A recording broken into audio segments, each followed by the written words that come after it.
أعوذ بالله من الشيطان الرجيم بسم الله الرحمن الرحيم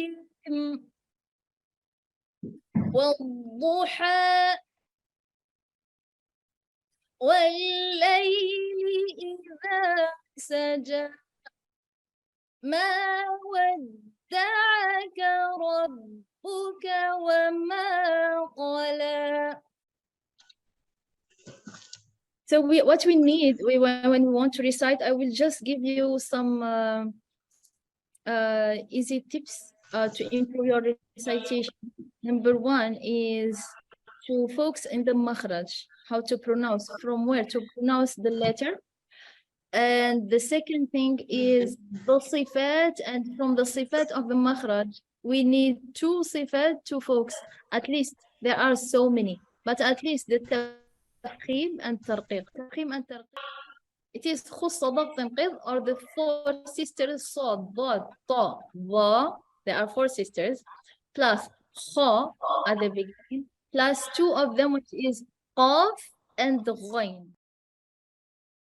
Assalamualaikum warahmatullahi wabarakatuh. Waalaikumsalam warahmatullahi wabarakatuh. Bismillahirrahmanirrahim.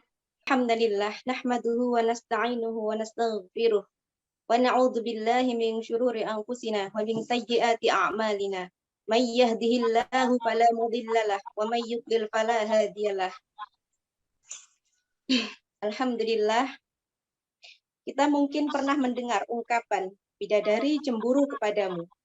Maksud ungkapan tersebut adalah wanita penghuni surga yang akan lebih baik dan lebih cantik keadaannya dibandingkan bidadari surga.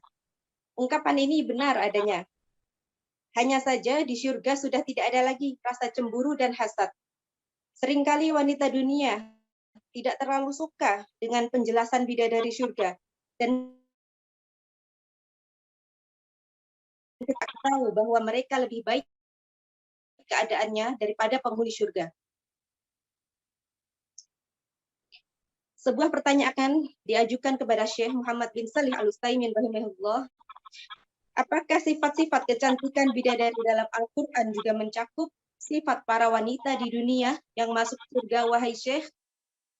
Beliau menjawab, pendapat terkuat menurutku bahwa wanita dunia lebih baik daripada bidadari, termasuk sifat dan karakteristik lahiriahnya, penampilan dan kecantikan, dan sifat-sifatnya. Wallahu alam. Fatwa Nur Al-Dar. Di kesempatan lain, beliau menjelaskan bahwa para suami mereka, wanita di dunia, lebih tertarik pada wanita dunia. Bagaimana mencetak generasi Al-Quran, ya. Awalnya, ya. The invitation, undangannya ini untuk ibu saya sebenarnya. Ya, ibu saya adalah salah seorang ibu dari 10 anak yang alhamdulillah semuanya ya berjaya dalam menghafalkan Al-Quran. Ada beberapa yang belum selesai, tapi alhamdulillah ya semuanya termasuk dalam bagian penghafal Al-Quran. Bagaimana sih sebelum kita berbicara tentang bagaimana kita mendidik Al-Quran, mendidik generasi Quran yang baik gitu ya. Bagaimana kalau kita ingin menjadi agent of change gitu ya. Bagaimana kita ingin menjadi agen-agen perubahan yang turut membawa manfaat ya, menjadi orang yang mengajarkan Al-Quran, menjadikan keluarga kita orang-orang yang ahli Quran. Itu kita harus terlebih dahulu memahami the importance ya, atau ahamiyah atau urgensi atau pentingnya Al-Quran dalam kehidupan kita. Sedikit saja. Ya, adik-adik tentu tahu, ustazat semua insya Allah sudah mafhum ya. Al-Quran merupakan kalamullah, ya, firman Allah yang turun kepada Rasulullah SAW biwasatati Jibril, ya, melalui perantara malaikat Jibril yang sampai kepada kita dengan cara mutawatir, ya, yang membacanya adalah bernilai ibadah dan ayatnya mempunyai sifat mu'jiz atau sebagai mukjizat. Jadi kalau kita mengerti tentang apa itu Al-Quran, kita memahami hakikat Al-Quran, itu merupakan firman Allah, ya, kalamullah, ya, perkataan Allah, maka kita akan mengagungkan Al-Quran sebagaimana Allah dan Nabi Muhammad SAW itu mengagungkan Al-Quran. Fungsinya itu tidak hanya terbatas pada bangsa Arab saja atau tidak terbatas pada waktu ketika Nabi Muhammad SAW diutus saja, melainkan ya sampai risalahnya itu sampai akhir zaman nanti, ya, untuk semua bangsa, untuk kafatun linnas, ya, untuk semua manusia, dan dari waktu mulai diturunkannya sampai nanti, ya. Jadi kita harus memahami terlebih dahulu tentang hakikat daripada keutamaan Al-Quran ini, ya, dimana saya insya Allah sudah mafhum, ya, ustadzat semua di sini, adik-adik, teman-teman, ya, sudah memahami keutamaan tersebut. Bagaimana Al-Quran juga turun kepada Nabi Muhammad SAW itu ya selama 22 tahun sekian bulan, atau ulama ada yang membulatkannya menjadi 23 tahun. Sama saja, karena manusia yang menciptakan sama, yaitu Allah Subhanahu wa Ta'ala. Orang kalau sudah sedikit saja minum khamar, dia akan kehilangan akal, ya. Maka disebut dengan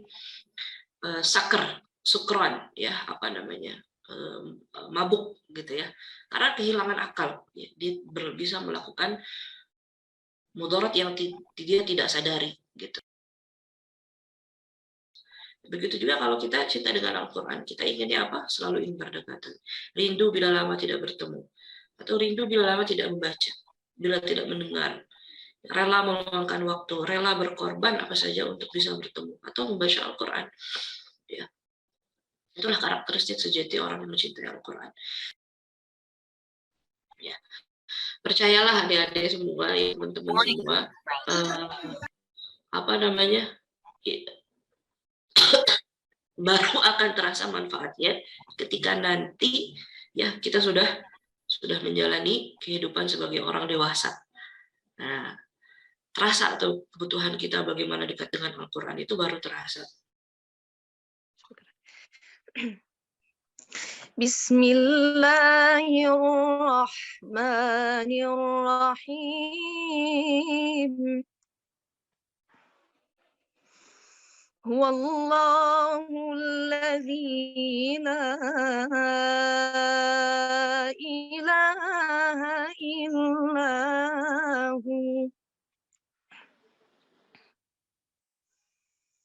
alimul ghaibi wasyahadati huwar rahmanur rahim.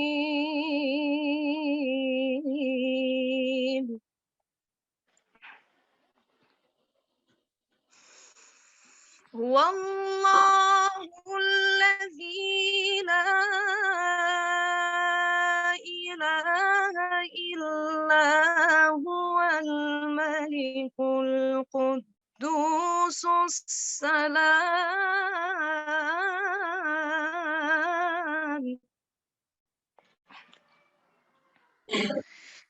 al-malikul quddusus salamul mu'minul muhaiminul azizul jabbarul mutakabbir. Subhanallahi amma yushrikun.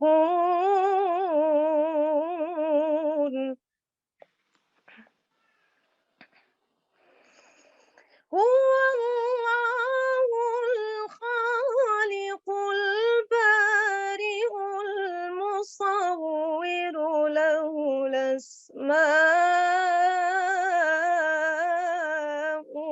husna. Yusabbihu lahu ma fis samawati wal ardh. Yusabbihu lahu ما في السماوات والأرض وهو العزيز الحكيم. صدق الله العظيم.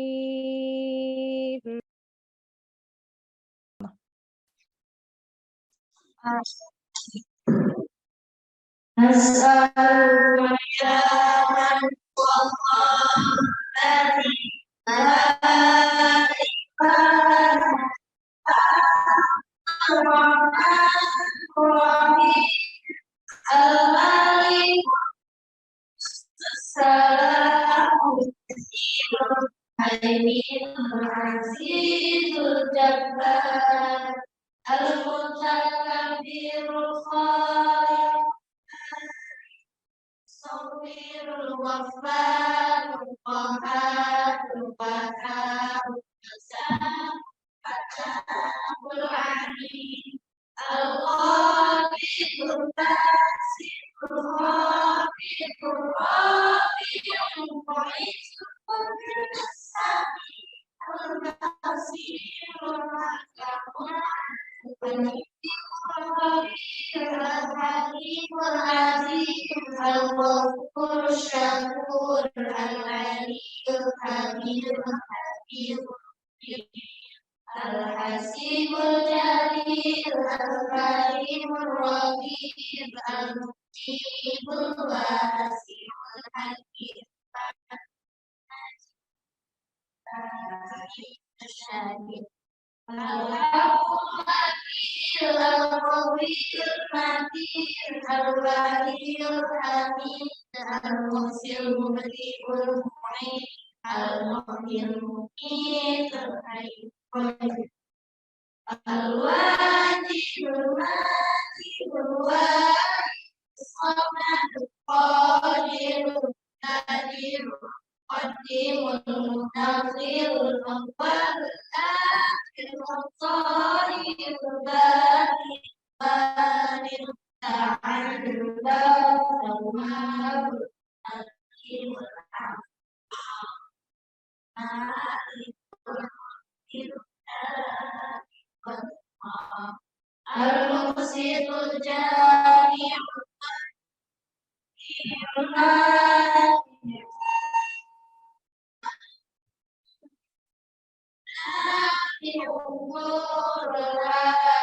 البديع الباقي الوارث الرشيد الصبور الذي ليس كمثله شيء وهو السميع البصير اللهم صل أفضل صلاة على أسعد قادك سيدنا محمد وعلى آله وصحبه وسلم عدد معلوماتك ومداد كلماتك كلما ذكرت ذلك وغفل عليك